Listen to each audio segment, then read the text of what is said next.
За сайн байна уу хотод баяраа. Тэгэхээр өнөөдрийн үзэсгэлэн худалдаанд бас ирж оролцож байгаа юм байна. Ямар бүтээгдэхүүнтэй ирж оролцож байна? Өөрөөгөө манай үзэгчдэд танилцуулахгүй юу? Хоног тас компани захирал хотлоо эсгэлэнт брендийг санаачлан хөгжүүлэгч хотлоо ирэнэ. Та бүхэнд өнөөдөр мэнд хүргэе. Өнөөдөр арга хэмжээ сайхан болж байна. Амжилттай оролцож байна. За манай компани болохоор одоо яг малын гаралтай хаягдлыг боловсруулад 9 төрлийн бордоо гаргаж авсан. Одоо энэ бордоонуудынхаа дээжийг авчирсан үзэсгэлэн худалдаанд оролцож байна. Анх 15 онд аймгийн жижиг дунд үйлдвэрлэлийн зээл төсөл зарлагдаад тийм болцох хийе гэж бодож орж ирсэн. Тэгээд тэр төсөл маань шалгараад банкны шалгуулт авалт унчихсан. Тэгээд 18 оноос би ер нь энэ малын гаралтай хаягдлыг хаягч байна. Энийг ашиглаад бордоо хийх боломж нөхцөл юу вэ гэдгийг судлаа гээд 18-аас хойш судалгаа хийсэргээд одоо яг өнөөдрийн байдлаар хүссэн үйлдвэрлэлтэй хүрээд ерөөсөө нэг 9 төрлийн бордоо гаргана гэсэн төлөвлөсөн бордоо гаргацсан байна. За хоёлаа үйлдвэрсэн бордоог чинь танилцуулах уу? За аваад бариад танилцуулаад өгөөрэй. За тийм манай одоо 9 төрлийн бордооны одоо дээж нь одоо энэ ноосон бордоо зарим хүмүүс мэдж байгаа Улаанбаатар хотод үйлдвэрлэдэг ноосон бордоо, хоньны ноосон хийдэг бордоог манай үйлдвэрлэгээ гаргаад авсан байна. Энэ боловсруулалтанд бол ерөөсөө янз бүрийн нэмэлтэн бол одоо хөрс хангаагч биеийн үрсэл орсон байгаа. Ганцхан энэ дэш манай бүх бордоо бүгднгийнх найрлаганд орсон. Монгол улсын хэмжээнд одоо хөрс хангаагч биеийн үрсэлтэй бордоо анхдагч нь одоо манайх болж орж байгаа. Бусад бордоотой харьцуулахад юугаар онцлог вэ? Манай бордоонуудын одоо нэг 5 онцлог чанар байдгийг. Нэгдүгээрт одоо сая хэлсэн хөрс хангаагч биеийн үрс агуулсан. Хоёрдугаарт болохоор энэ манай бордоонд болохоор энэ хөрсний ашигтай бактерийг өөр дээрээ өсгүүлээд хөрсийг язмагжуулах процессыг өөрөө явуулна гэсэн. За 3 дугаарт нь болохоор ургамлын явцад үүсэж байгаа азотын хүлэмжийн хувийн азотын оксидыг өөрөө буцаад азот нэгдийг нийлэгжүүлээд ургамлдаа буцааж өгдөг. Хэд хэдэн килограммаар савлгаатай байна танаа? Одоогоор манайх одоо яг бүх бордоонууд 4 кг-ийн савлгаатай байгаа. 4 кг бордоогоор одоо хэдэн одоо метр хөрсийг бордох боломжтой байна? Одоо энэ чинь юунаас хамаарал тэр ямар ногоо тариалж яах гэдгээс л. За тухайлбал хүнсний ногоо. За энэ дээр ноосон бордоо аваад эцгэр хүнсний ногоон дээр төмс хүнсний ногоон дээр нэг гад бол 1 тонн. Одоо яг хамгийн бага боломж тэмцээх гэсэн. Эндээс дэш боломжоор л хийнэ гэсэн. 4 кг-аар савлсан бордоо зах зээлийн үн худалдан борлогдож байгаа үн нь ямар үнэтэй вэ? Одоо манай хамгийн одоо ноосон бордоо бол нэг 4500-аар килограмм. Тэгэхээр яхаар 4 кг-ийн савлгаатай гэхээр 18000-аар гэсэн. Тэгээд бас нэг давуу тал онцлог нь болохоор энэ өөр дээр маш их хэмжээний усыг шингээж авчгаад тэр усаа нөгөө усчийг дутагдaltaй үед ургамал руугаа нөгч өгөөд дахиад услага хийгдээд юм уу бороо усууд дахиад өөр дээр нэг алдсан усаа буцааж нөгч аваад ингэж хадгалдаг.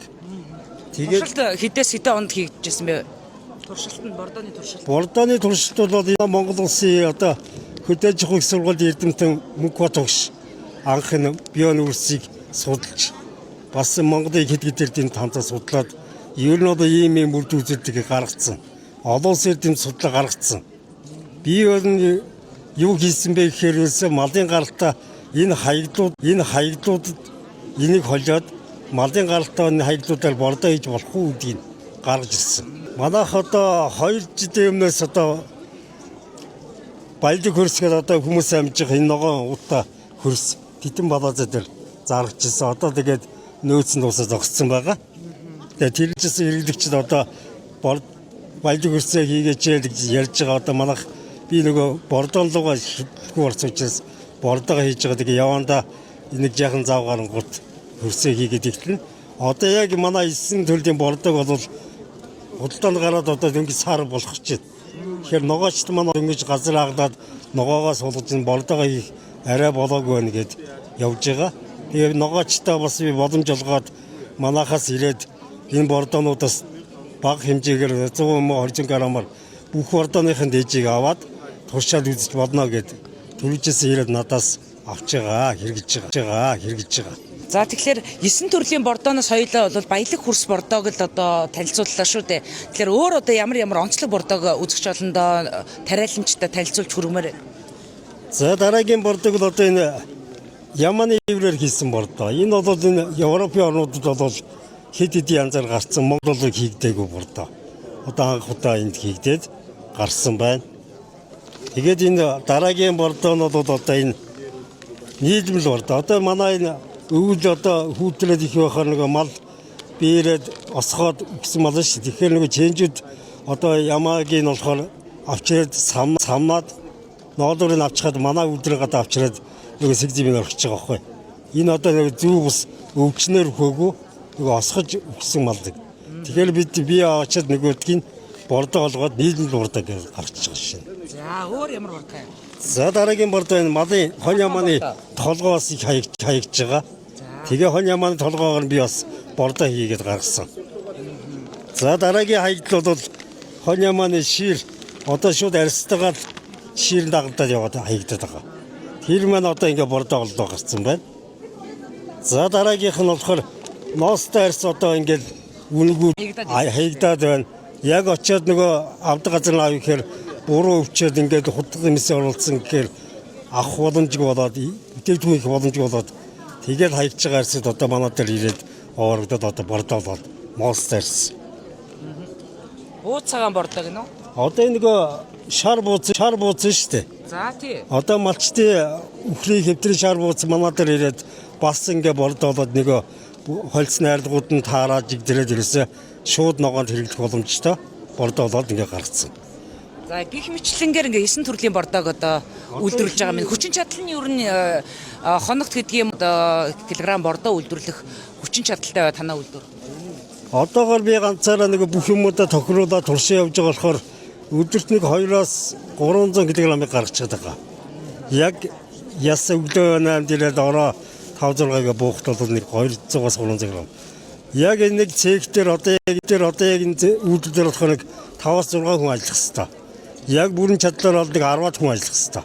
Бүрэн хүчин чадлаараа ажиллах юм бол өдөрт хэдэн тонныг килограммыг үйлдвэрлэх вэ? 2 тонныг өдөрт бол гаргаад авах боломжтой. Баялаг бүтээгчтэй дэмжих жил болгож одоо зарласан тийм ээ 25 оныг. Тэгэхээр яг өөрсдийнхөө одоо хүч хөдөлгөөн орон нутагтаа нэг брэнд бүтээгдэхүүн үйлдвэрлээд бас орлогоо нэмэгдүүлчих ийм одоо зорилгыг тавьж байгаа бизнес эрхлэгчдийн маань өнөөдөр яг юу тулгамдаад байна вэ? Ямар одоо асуудлуудыг бас аймаг орон нутгийнхаа зүгээс одоо шийдвэрлэж өгөөсэй гэж та хүсэж байна. Манай үйлдвэр чинь одоо яг төсөв төрчих нь одоо 2.5 тэрбум өртөгтэй. Тэгээд аймаг орон нутагч одоо боломжоор бас намайг дэмжиж бас боломжийн мөнгө санхүү гаргаж өгөөд хөнгөлөлтөд зээл хамруулсан. Тэр болохоор 2.5 чинь шүүгэн жаах хэсэг. Тэгээ би боломжоор тон төхөөрөмжөө цуглуулад технологи өөрөө боловсруулж гаргаад ингээ хийж байна. Яг одоо ингээ 100% дэмжиж явуучих нь ихээр боломжгүй. Тэгээ манайх чинь гарааны стартап компани. Тэгээд банкны зээлийн шалгуур тэгэхээр ямар ч борлуулалт хийгдээгүй судалгаа явуулдаг. Тэгэхээр одоо ямар ч банк бол зээл өгөхөд тэрбум төгрөгийн зээл ирэх манай дээр хийсэн. Яанаас танах энийг төлөх ямар ч боломж алга нөгөө судалгаа нь хийгдээ яваад байгаа. Борлуулалт нь хийж иглэх болохоор танах одоо энэ зээлийн эрхийг авах боломжгүй байна гэж хаагдчих шин. Тэгэхээр одоо энийг одоо яаж шийдвэрлэн гарааны бизнесийг боожуулахад одоо тусгай зээлийн нөхцөл одоо энэ санхүүжилт энэ урт хугацааны гэрээ хийгдэж одоо энэ үр дүнгээ заавал гаргаараа гэж хариуцлагын гэрээ хийж энэ зээлийг олох бол жирийн бизнестэй адилгүй шин. Гарааны бизнес бол бүгд судалгаагаа өөрөө хийж судалгаа туршилтаа хийгээд бүтээгдэхүүнээ гаргаж ирээд тэгээд ажил явуулж байгаа болохоор зүгээр нэг 8 бонус шиг ингээд бизнес эрхлэгчийг хэн ч хийгээд зээл авах боломжтой байна л дээ. Гарааны бизнес бол шал ондоо.